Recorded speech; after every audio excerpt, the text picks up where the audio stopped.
खुद को इतना बदल दो कि दुनिया हैरान हो जाए। किसी कमजोर और बेसहारा की हाँ, एक गरीब की बद्दुआ, मूर्ख और दोगले लोगों की राय इंसान को जड़ से मिटा देती है। यदि यकीन ना हो तो रामायण और महाभारत को देख लो, एक बद्दुआ और श्राप का ही परिणाम है। कम उम्र में मिला हुआ सुख इंसान को कभी समझदार नहीं बनने देता और कम उम्र में मिला हुआ दुख इंसान को बहुत समझदार बना देता है।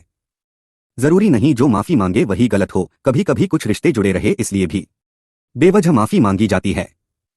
जरूरी नहीं हमेशा बुरे कर्मों की वजह से ही दर्द सहने को मिले, कई बार हद से ज्यादा अच्छे होने की भी कीमत चुकानी पड़ती है। अंतिम संस्कार करते ही सारे रिश्ते टूट जाते हैं। चंद दिनों में अपने ही अपनों को भूल जाते हैं। कोई नहीं रोता उम्र भर किसी के लिए, वक्त के साथ आंसू भी सूख जाते हैं। हुनर होना चाहिए सच और झूठ में फर्क पता करने का, क्योंकि कानों में जहर घोलना तो जमाने का काम है। औरत को हर वक्त कम अक्ल का ताना देने वाले लोग उसकी जरा सी अदा पर अपनी अकल खो देते हैं। कटी हुई टहनियों कहाँ छाव देती है, हद से ज्यादा उम्मीदें हमेशा घाव देती है। लोग कहते हैं भगवान के घर देर है अंधेर नहीं, लेकिन इतनी भी क्या देरी भगवान की वक्त ही गुजर जाए, उम्र ही ढल जाए, पसंद ही बदल जाए, ख्वाब ही टूट जाए, ख्वाहिशें ही रूठ जाए, सांस ही छूट जाए, कोशिशें दम ही तोड़ दे, जीत उत्साह ही खो दे, इंसान जीना ही छोड़ दे। याद आना और याद करना दोनों अलग अलग बातें हैं।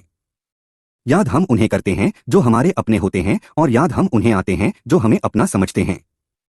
संबंध तो श्री कृष्ण और सुदामा जैसा होना चाहिए, एक जो कुछ मांगता नहीं और दूसरा जो सब कुछ देकर भी कुछ जताता नहीं।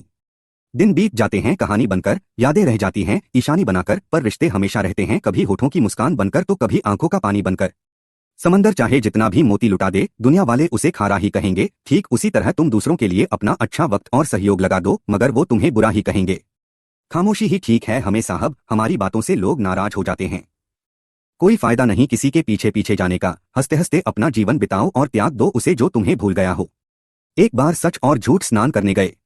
दोनों ने कपड़े नदी किनारे रखे। झूठ नहाकर सच के कपड़े पहनकर चला गया, सच आया तो कपड़े गायब। तब से सच निर्वस्त्र है, इसीलिए कोई सच से मिलना नहीं चाहता।